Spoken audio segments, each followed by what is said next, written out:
Assalamualaikum warahmatullahi wabarakatuh. Waalaikumsalam warahmatullahi wabarakatuh. Alhamdulillahi wahdah, sadaqa wa'dah, wa nasara abdah, wa a'azza jundah. Wassalatu wassalamu ala man la nabiyya ba'dah, wa ala alihi wa sahbihi wa mawalah. La hawla wa la quwwata illa billah.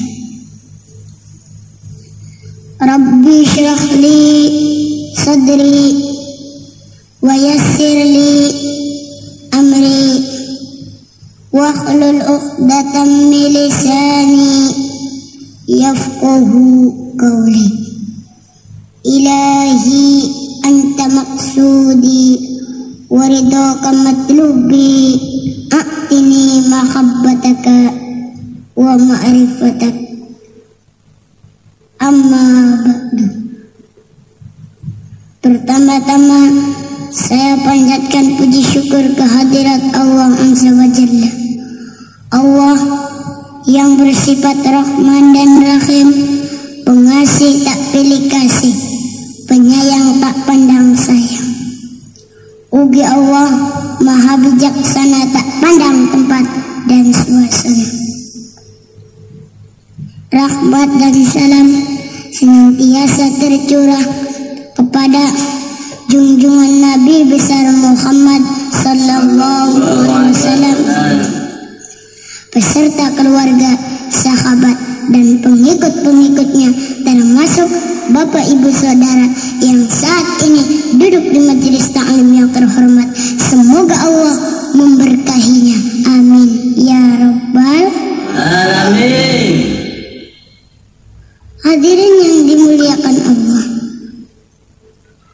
tidak henti-hentinya kita selalu memanjatkan puji dan syukur kehadirat Allah Subhanahu wa ta'ala yang telah menciptakan umat manusia ini sebagai makhluk yang terbaik,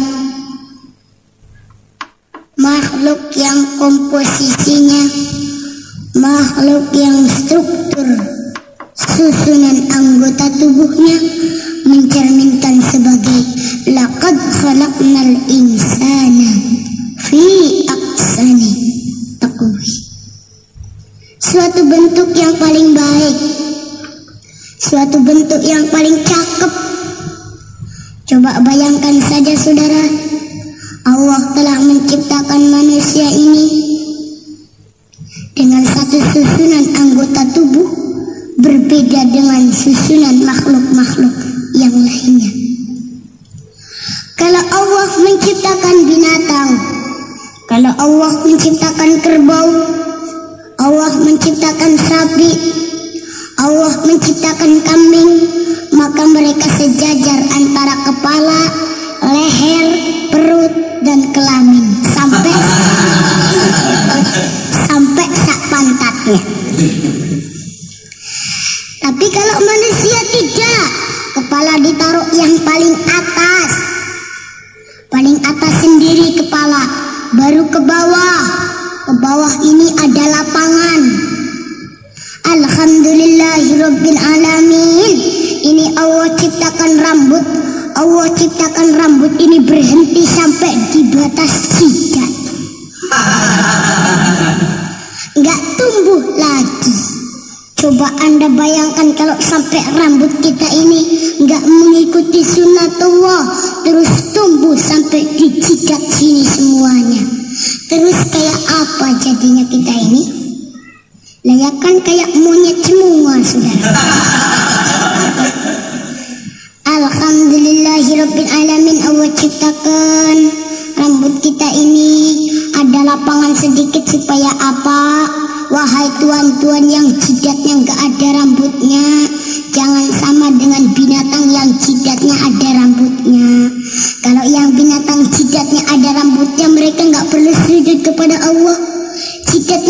ditempelkan di tempat sujud, jidatnya tidak perlu ditempelkan di masjid.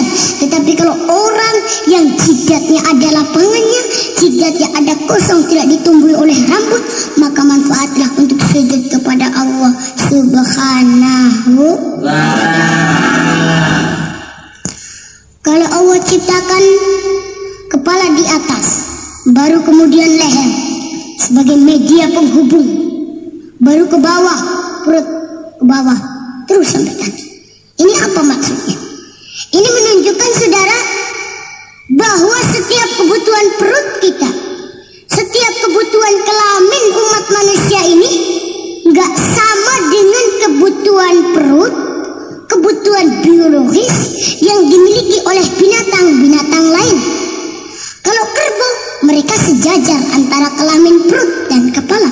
Sehingga dengan demikian, kalau keroncongan perutnya lapar, mereka tidak perlu bertanya apakah makanan ini halal atau tidak.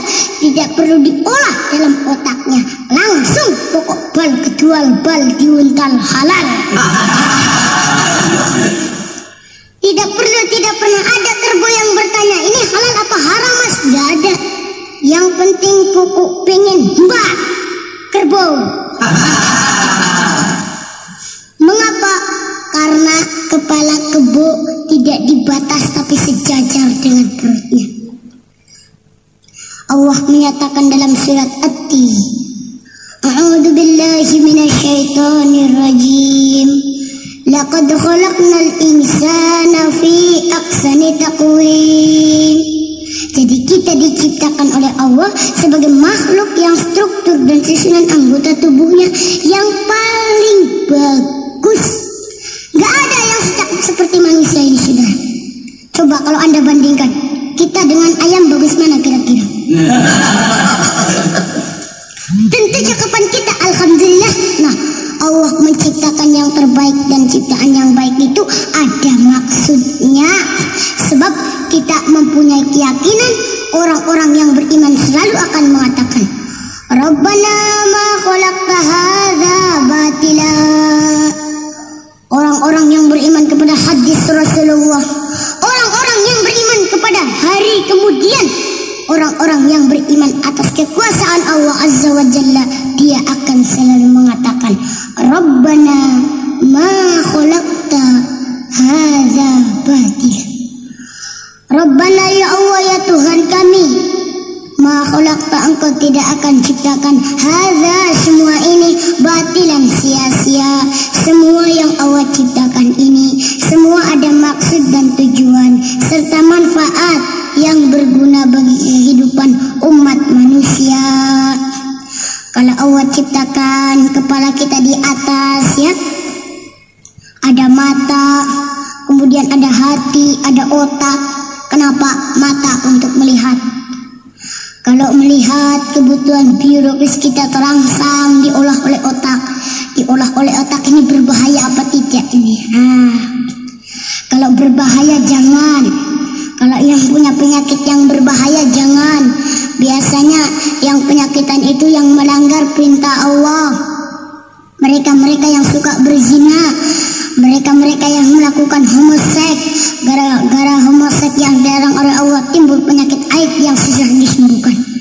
Gara-gara mereka yang suka melakukan perzinaan, akhirnya timbul penyakit gunruhu, timbul penyakit raja singa raja. Hadirin yang dimuliakan oleh Allah. Nah, salah satu ajaran dari rukun iman yang 6 mengajarkan kepada kita untuk beriman dengan adanya hari akhir. Hari yang dimulai dengan kehancuran alam ini, yang dalam istilah kerennya disebut the last day of the world, di mana air laut tumpah ke darat, planet-planet bertabrakan, gunung-gunung meletus, bumi gempa, lalu semua yang bernama hidup mati. Terjadilah kebangkitan setelah mati itu yang disebut kehidupan akhirat. Pada kehidupan akhirat itu, di mana setiap orang akan lari dari saudaranya, dari ibunya dan bapaknya, dari istrinya dan anak-anaknya. Orang tua tidak akan sempat memikirkan anaknya. Seorang suami pun tidak akan sempat memikirkan istrinya. Seorang teman pun tidak akan sempat memikirkan teman. Tiap orang sibuk dengan persoalannya sendiri-sendiri untuk mempertanggungjawabkan ketika hidupnya ketika di dunia ini. Hadirin yang dimuliakan Allah, dalam hadis yang telah populer, Rasulullah sallallahu alaihi wasallam telah bersabda, "Ightanim khamsan qabla khamsin." Pergunakan masa yang 5 sebelum datang yang 5. Masa muda sebelum datang masa tua. Masa sehat sebelum datang masa sakit. Masa kaya sebelum datang masa fakir. Masa sempat sebelum datang masa sempit. Masa hidup sebelum datang masa mati. Gunnar Mehta, pakar ekonomi abad kini, pernah bilang bahwa ciri manusia modern adalah manusia yang pandai memanfaatkan waktu secara efektif dan efisien. Ini persis pesan Nabi tadi tuh, pergunakan masa yang 5 sebelum datang yang 5. Manusia modern, kata Gunnar Mehta, adalah manusia yang pandai memanfaatkan waktu secara efektif dan efisien. Kalau inilah ciri manusia modern, mestinya bagaimana mengatur waktu. Ada waktu untuk bekerja, ada waktu untuk istirahat, ada waktu untuk beribadah. Jangan melulu dihabiskan untuk minuman, judi, dan sebagainya. Kita hidup ini dengan tahta, harta, wanita. Sering bikin orang buta. Sering saya katakan, tahta, jabatan, kedudukan tanpa iman hanya akan melahirkan Fir'aun gaya baru. Fir'aun ini selalu berkembang. Harta, kalau lepas dari kontrol iman, hanya akan melahirkan konglomerat kelas korup. Wanita, kalau dia sudah lepas dari kontrol iman, kecantikan, jika lepas iman lebih sering bawa bencana ketimbang manfaat. Makhluk bernama wanita, Pak, kecil kelihatannya, tapi dia dalam kekecilannya dia bisa menelan laki-laki yang bagaimanapun besarnya. Betul, Pak? Yang pernah ditelan pasti ngerti. Kerihat, mundur dari pencalonan presiden, bangkrut oleh karena Don Rais. Kuno, Perdana Menteri Jepang baru berapa hari mundur karena skandal geisha. Ya Allah, orang Jepang tinggi sekali. Kalau istrimu kau khianati, apalagi bangsamu. Mundur kau, Uno. Mundur si Uno. Hadirin yang dimuliakan Allah, ini kisah laki-laki yang ditelan kaum wanita. Pada waktu di Gorontalo, di Sulawesi Utara, dan di Lombok, di lapangan Cakra Negara, saya pernah memberi contoh. Umat Islam dalam menggalang kebersamaan itu seperti 5 jari. Kalau 5 jari ini rukun, kompak, bersatu, tidak ada kerja yang tidak terpegang. 5 jari. Yang ini ibu jari namanya, betul? Ini Umaro, Pak Wali, Pak Bupati, Pak Dandim, Pak Danrem, Umaro, Pak Camat, Pak Menteri, Pak Gubernur, ibu jari. Kerja apa saja kalau sudah diginikan oleh Umaro. Asik. Diginikan kiamat. Tentu yang Umaro, yang ak diginikan, yang batil diginikan. Harus ada umat Islam yang menjadi ibu jari lalu dia berbuat untuk kepentingan agamanya. Saya iri sama orang-orang Nasoro, Pak. Mereka kalau punya jabatan benar-benar untuk kepentingan agamanya. Kenapa kita kalau mau pensiun baru iktikaf di masjid? Mau ngurus yayasan Islam, tanda tangan sudah tidak laku, kemarin kemana? Ibu jari. Yang ini telunjuk, ini agniya, orang-orang kaya, gajah-gajah. Di mana-mana kalau orang kaya yang nunjuk, selesai, Pak. Nanti dibangun masjidnya sebelah sana ya. Itu kalau orang kaya yang nunjuk, selesai. Telunjuk dia soalnya. Tapi kalau kita yang kere nunjuk-nunjuk, sebelah sana ya bangunnya. Orang bilang apa-apaan kamu nunjuk-nunjuk. Yang ini jari tengah, ini ulama. Ulama jari tengah, ke kiri tidak, ke kanan tidak. Ini fatwa itu bodoh. Dengan menjadi milik dikhawatirkan fatwanya semua. Yang ini jari manis. Ini biar buntung, biar tidak pakai cincin, tetap jari manis. Sudah kadang manis. Ini remaja, pemuda. Masa muda, masa yang paling manis. Semua harapan selalu kembali kepada pemuda. Saya belum dengar ada orang pidato, para kakek-kakek harapan bangsa. Belum pernah. Kalau sudah harapannya mesti pemuda. Harapan bangsa, pemuda. Harapan negara, pemuda. Harapan Islam, pemuda. Harapan umat, pemuda. Harapan pemudi. Hai kakak-kakak remaja, tanggung jawabmu tidak semakin ringan. Ya, untuk kepentingan agama, ya, untuk bangsa itu sendiri. Maka mumpung muda, biar berakit-rakit kita ke hulu. Asal bisa berenang-renang ke tepian. Lebih baik makan singkong betulan daripada makan roti tapi mimpi. Ayo, lebih baik mana? Makan singkong betulan, makan roti mimpi. Lebih baik mana? Ya lebih baik makan roti betulan. Milih aja nggak bisa. Yang saya maksud kalau perlu sekolah sambil dagang koran, sekolah sambil semir sepatu, sekolah sambil parkir mobil, daripada petatang pececeng tanpa prospek hari depan yang tiada artinya, menghitung bintang di langit sambil mengumpulkan jikalau andai kata umpama misalnya. Orang sudah kemana-mana, kita masih bergelut dengan jikalau. Biar berakit-rakit kita ke hulu, asal bisa berenang-renang ke tepian. Jangan dibalik, mau berenang-renang ke hulu nanti berakit-rakit ke tepian.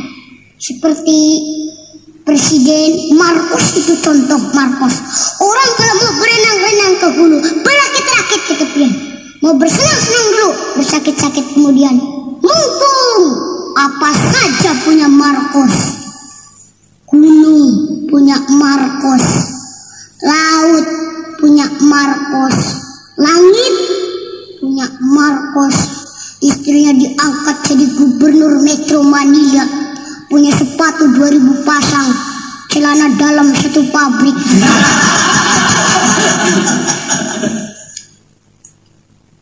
Disanjung, dipuja, dipuji pemimpin besar, pahlawan besar, bapak besar.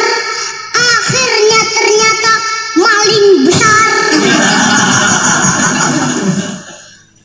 Dikucilkan di Hawaii, dikejar-kejar oleh pengadilan Amerika, merintis sakit meninggal di pengasingan, meratap Imelda Marcos agar jenazahnya dikebumikan di Filipina, tapi tetap tidak diizinkan oleh Tante Kori. Orang kalau mau berenang-renang ke hulu, berakit-rakit ke tepian, Pak. Mau bersenang-senang dulu, bersakit-sakit ke tepian. Ayo cari manis, harapan kami semua. Nasib bangsa ini, nasib agama ini, 20, 30, 50 tahun yang akan datang, kau jawabannya. Dan tantangan tidak semakin ringan. jadi tamu di ruang sendiri. Jangan jadi pemain di lapangan sendiri. Yang ini namanya kelingking. Ini kaum ibu. Kecil tapi mantap. Elastis operasionalnya luas. Ini kelingking ke telinga masuk ke hidung bisa. Artinya An-Nisa imadul bilad. Wanita itu tiang negara. Jikalau baik wanita, jikalau rusak wanita, hancur negara. Wanita tidak hanya urusan segitiga. Dapur, sumur, kasur. Sumur, dapur. Dapur, sumur, kasur. Itu dulu. Sekarang sudah ada dokter, Pratiwi Sudarmono, sudah muncul Kamala Motik, udah ada menteri urusan orang lain. Acem deh. Hadirin yang dimuliakan Allah, silakan wanita muslimat maju, asal jangan melupakan kodrat kewanitaan, hanya merendahkan derajat kaum wanita. Jikalau 5 jari ini, umrah, akhlia, ulama, pemuda, wanita, kompak, bersatu, tidak ada yang tidak bisa kita kerjakan. Bagaimana mekanisme kerjanya? Kalyadain, kata Imam Al-Ghazali. Asah, asih, asuh. Jangan saling gasak, gesek, gosok. 2 tangan kita, Pak. Kompak apa tidak? Kompak. Kenapa sih kita kalah dengan 2 tangan? Kalau tangan kiri maju ke depan, yang kanan mengalah, mundur ke belakang. Kanan ke depan, kiri tenggang rasa, mundur ke belakang. Akhirnya kita jalan lenggang. Bagus apa tidak? Bagus. Coba kalau tidak ada yang mau mengalah. Umat Islam sering seperti robot. Kaku, kehilangan dinamika gerak, kehilangan ruh perjuangan pada saat dia sudah tidak tenggang rasa. Tangan kanan kerjanya bagus-bagus, betul Pak? Salaman kanan, tanda tangan kanan, hitung duit kanan, kiri tidak pernah protes. Tahu diri, kata tangan kiri, memang tugas saya bidang pembersihan. Ya sudah, pembersihan saja, tapi yang kanan juga tenggang rasa. Sabar saja kamu kiri, walaupun yang pegang duit aku, nanti kalau sudah jadi duit aku beli jam tangan, kamu yang pakai. Bagus apa tidak? Alangkah nikmatnya jikalau yang alim membimbing yang awam, yang kaya menyantuni yang miskin. Ar-Rahimuna yarhamukumur Rahman, yarhamu ahlal ardi, yarhamkum man fis sama. Orang yang belas kasih akan disayangi Allah. Sayangi